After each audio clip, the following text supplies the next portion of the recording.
Hello, good morning students. I am Pratik Kumar from Suraj School Rewari. Today I am going to deliver a lecture on the topic circles, that is chapter 10 of class 9th. Today I am going to solve exercise 10.4 question number 3rd. In question number 3rd we have given two equal chords AB and CD. Two equal chords of a circle intersect within the circle at point T. We have given two equal chords AB and CD intersect within the circle at point E. Then we have to prove that the line joining the point of intersection to the center of the circle. Then we have to prove that the line joining to the point of intersection to the center of the circle makes equal angle. फिर से देखो क्या given है हमें बेटा, हमें given है कि ए बी और सी डी क्या है हमारे पास, टू इक्वल कोड्स हैं जो ई पॉइंट पर क्या कर रही है, इंटरसेक्ट कर रही है. तो ये कह रहा है इस पॉइंट ऑफ इंटरसेक्शन से हम अगर सेंटर को ज्वाइन करते हैं, ये वाली लाइन क्या करेगी, कोड के साथ क्या बनाएगी, makes equal angle with the codes. Code के साथ इक्वल एंगल बनाएगी. तो कोड के साथ कौन से एंगल बन रहे हैं, एंगल 1 और यहाँ पर एंगल 2. तो हमें प्रूव करना है कि एंगल 1 और एंगल 2 क्या होंगे, इक्वल. क्लियर. अब देखो सबसे पहले हमें गिवन था कि ए बी और सी डी के हमारे पास टू इक्वल कोड्स हैं. हमें प्रूव करना है कि एंगल 1 किसके इक्वल होगा, एंगल 2 के इक्वल. फिर क्या करना, हमने क्या की कंस्ट्रक्शन की कि हमने इस सेंटर से एक परपेंडिकुलर ड्रॉ किया किसके ऊपर, सी डी कोड के ऊपर. कौन सा, ओ एन. फिर हमने इसी सेंटर से एक और परपेंडिकुलर ड्रॉ किया ओ एम. कौन सी कोड पर, कोड ए बी पर. क्लियर. अब देखो फिर हमने ज्वाइन ओ ई, सेंटर से और उस पॉइंट ऑफ इंटरसेक्शन को क्या किया, ज्वाइन. अब देखो प्रूफ, अब हमने इसको ज्वाइन किया, यहाँ पर दो ट्रायंगल बन गई. एक तो ट्रायंगल बनी ओ ई एम और एक ट्रायंगल बनी ओ ई एन. तो in triangle O E M and triangle O E N. Clear. अब हम इन दोनों ट्रायंगल्स को क्या करेंगे बेटा, कॉन्ग्रुएंट प्रूफ. तो सबसे पहले पॉइंट देखो, यहाँ पर ओ ई है, वो इस ट्रायंगल में भी और इस ट्रायंगल में, दोनों में कॉमन है. ओ ई इक्वल्स टू ओ ई क्या हो जाएगा, common. O E equals to O E common.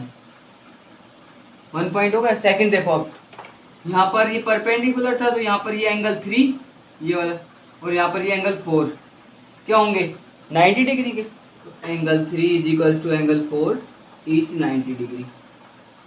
Clear.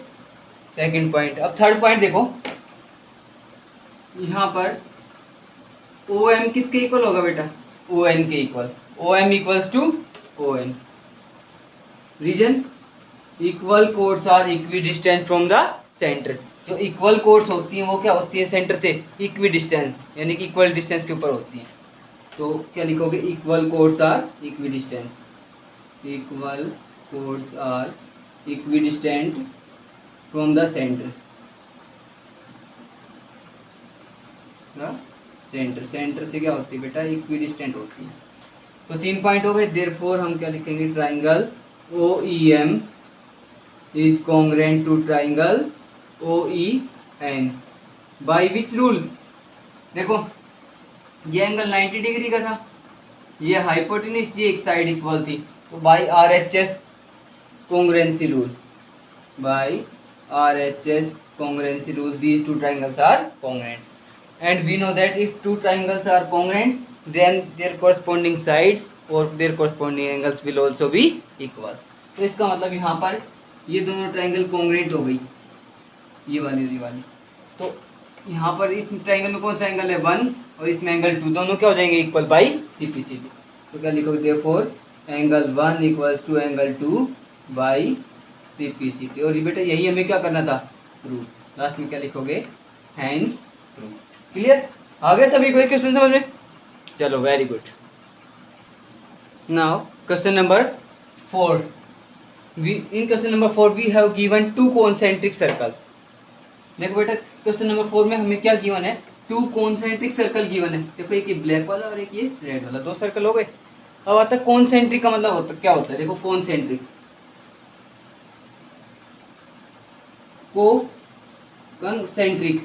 Concentric का मतलब होता है same, to circles having same centre. यानी कि दो सर्कल जिनका सेंटर क्या हो, सेम हो, उनको हम क्या बोलेंगे, कॉन्सेंट्रिक सर्कल। आगे समझे, कॉन्सेंट्रिक सर्कल का मतलब क्या होता है, to circles having same centre but different radii. दो सर्कल जिनके सेंटर तो सेम हो लेकिन रेडियस क्या हो दोनों की डिफरेंट।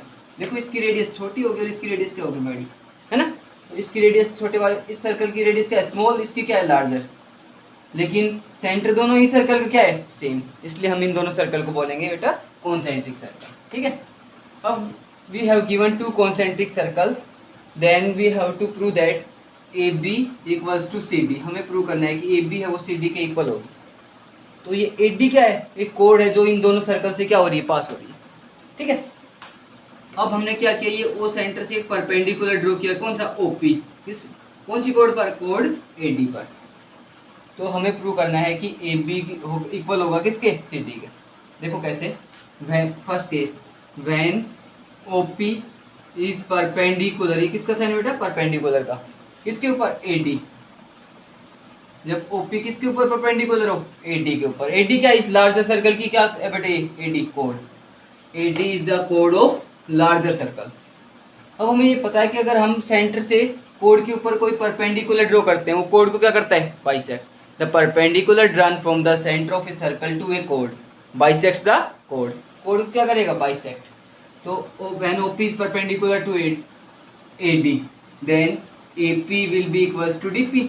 तो बेटा एपी किसके इक्वल हो जाएगा, डीपी के equal. This is equation number first. अब देखो, when O P is perpendicular to BC. अब देखो जब एडी के ऊपर परपेंडिकुलर है तो सिंपल सी बात है, वो बीसी पर भी क्या होगा, परपेंडिकुलर होगा। क्या होगा बेटा, बीसी पर भी वो परपेंडिकुलर। ठीक है। अब परपेंडिकुलर होगा तो अब ये बीसी है वो स्मॉलर सर्कल की क्या है, जो ये ब्लैक वाला सर्कल है ना, तो ये ब्लैक वाले सर्कल की क्या है, ये code, BC is the code of smaller circle. तो ये परपेंडिकुलर है, परपेंडिकुलर इस कोड को भी क्या करेगा, bisect. When O P is perpendicular to B C then B P equals to C P. तो बीपी किसके इक्वल हो जाएगा बेटा, सीपी के इक्वल। Equation number second. अब देखो, subtracting equation second from first. अब हम सेकंड इक्वेशन को फर्स्ट में से क्या करेंगे, subtract. Subtracting equation second from first, second equation को फर्स्ट में से सब्ट्रैक्ट करेंगे। तो ध्यान देना, एपी माइनस, इसमें से माइनस करें ना एपी में से, तो बीपी। तो ध्यान रखना, लेफ्ट हैंड साइड में से हम लेफ्ट हैंड साइड माइनस करेंगे और राइट हैंड साइड में से right hand side. Clear. Is equals to D P में से हम माइनस करेंगे सीपी। अब बताना कि जब मैं एपी में से अगर मैं ये बीपी माइनस कर दूं, क्या बच जाएगा हमारे पास, एपी। क्या आएगा, A P will be equals to, अब मैं डीपी में से ये सीपी माइनस कर दूं, क्या शेष रह जाएगा बेटा, क्या रिमेनिंग रहेगा, C D. A B equals to C D. और यही हमें क्या करना था, प्रूव। लास्ट में क्या लिखोगे बेटा, हैंस प्रूव। आ गया समझ में, इजी क्वेश्चन था लेकिन बहुत ही इंपॉर्टेंट क्वेश्चन था बेटा। क्या था ये, बहुत इंपॉर्टेंट क्वेश्चन है, था इजी लेकिन इंपॉर्टेंट क्वेश्चन है, पेपर में बहुत बार अटेम्प्ट होता है। ठीक है। अब देखो फिर से, हमें ये दो क्या कॉन्सेंट्रिक सर्कल गिवन थे, ये क्या थी, ये कोड थी जो दोनों सर्कल को से। तो ये एडी क्या थी, the code of larger circle that passing through the smaller circle. तो हमें प्रूव करना था ए बी किसके इक्वल होगा, सी डी के। तो ये लास्ट में हमने प्रूव कर दिया। आ गया समझ में, इजी था। ठीक है, आ गया होगा समझ में, very good. Okay bye students.